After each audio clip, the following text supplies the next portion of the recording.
What does a successful relationship or partnership look like to you? If you know the one thing that a man is looking for, that should be the one thing that you have control of. Do you want to be in his answer because you want to be his answer? There's got to be something that we can use in dating that would work just as well.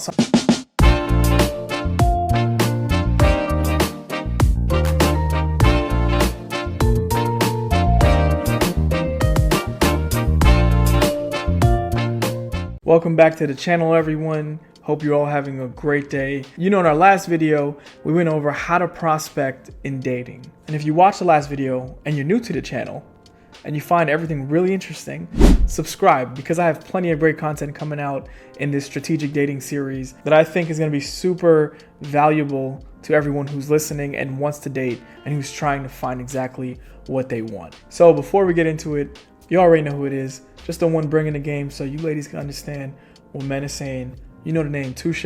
On today's episode, we're going to talk about how to actually qualify those matches, right? Assuming that you went through the prospecting phase and you found exactly who you wanted, and now that you're actually engaging in conversation with them, you want to make sure that you're having a lot of the same shared values and they meet your match. They meet everything that you want, and you have to qualify them. That was always the next thing for us in sales, because once we found a prospect, right, and we engage in some conversation and we're like, okay, this client seems great, they may fit exactly what we're looking for. It's the same thing in dating. Once you find exactly who you want, you have to qualify them. Make sure that they match exactly what you're looking for. And one thing that we would do is when we would qualify our matches, we use a method that was called the BANT method, B-A-N-T. Now the BANT method stands for budget, authority, need, and timing. This is what we would use in sales to qualify our matches. So in that same spirit, I said, you know what?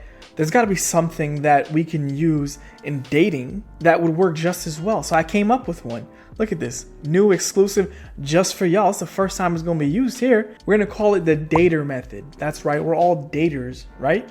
So I figure we'll go through the DATER method. Now the DATER method stands for desires, aspirations, temperament, expectations, and relationship goals. So let's start off with the first one, desires. Now, in qualifying your perfect match, it's important to assess their desires. Understand what your potential partner wants in a relationship. We ask them qualifying questions that are going to help us understand exactly what they want. You know, the whole, what are you looking for? Tell me exactly what you want to get out of this. You know, those type of questions. Questions like that can assess their desires, right? Now, I know what you're thinking. Hey, Touche, there's no way that every guy is just going to tell us exactly what they want, because guys don't actually do that, right? They play the game and they make you believe that they want the same things that you want. And you're the one that's left out there on Valentine's Day holding one balloon for yourself. Many of you ladies assume that men always want sex. That's the first thing that we're actually looking for. And about 95% of you are actually right. So if you know the one thing that a man is looking for, that should be the one thing that you have control of. So if you know that that's their desire, understand you control it. You can control exactly when they can get it or if they're going to get it, but you can make them work for how they're going to get it. You got to make sure that you control his desire, because his desire is going to be you. Now let's get into that A. That's right, aspirations. That can also come with some aspirin, because exploring someone's aspirations, talking about their dreams, and that shit don't add up, it can give you a headache. In the last video on how to prospect, I had you create a dating profile for the person that you actually want. And in this dating profile, you were able to actually write down a few things that you would ideally want out of a man. Now we can bring that here into the aspirations, and when you're learning about him and what he wants and what his goals are, align it. See if it matches up with exactly what you're looking for. And if it don't, leave. Next, we're going to talk about T. That's right, that temperament. Ladies, I know all y'all heard was temper, and you're going to think, oh yeah, we're going to see if he crazy. No, this will allow you to consider their personality traits, their communication style, and how they handle various situations, right? Because temper is in temperament. So we need to actually figure out what they can be like in different situations. I mean, you've been there on a date when you're just trying to get to know someone and you're talking about past situations. You ever been there where someone's telling you a story of how they handled a situation with an ex or a friend and it went way left and you're just sitting there like, what the fuck?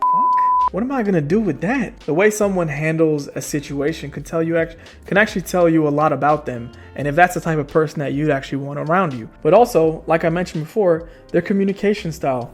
Communication style is actually very important when trying to figure out if this person is gonna match with you, because not everyone's a talker, not everyone's a texter, and not everyone's a FaceTimer.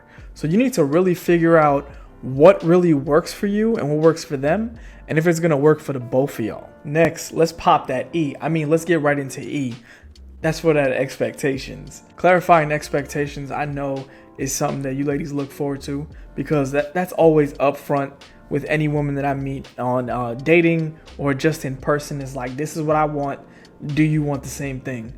And I can understand that approach. Expectations is something that we always had to set in sales, because customers can want to draw some shit out for a long time before they ever actually want to do any business with you. And guys are the same way. Before they actually want to commit to you in the way that you want, they're going to go ahead and give you the runaround if you allow them to.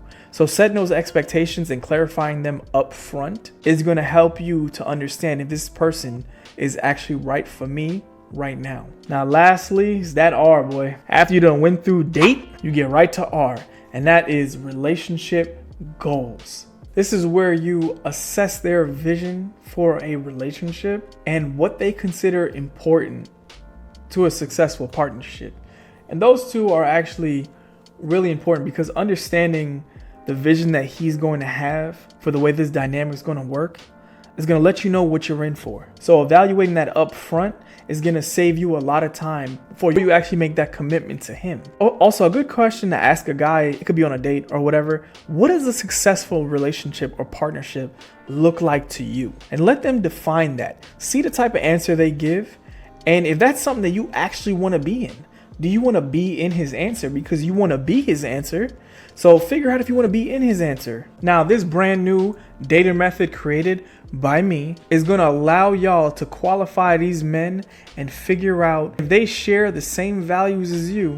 That way you're not wasting your valuable time. Now, if you feel like you've gained anything from this video, good or bad or great, hopefully all great, please remember, subscribe to the channel, because I've got a lot more in this series coming out and I don't want y'all to miss it. Listen, ladies, you already know where you at and you know who you with. I'm gonna see y'all in the next one.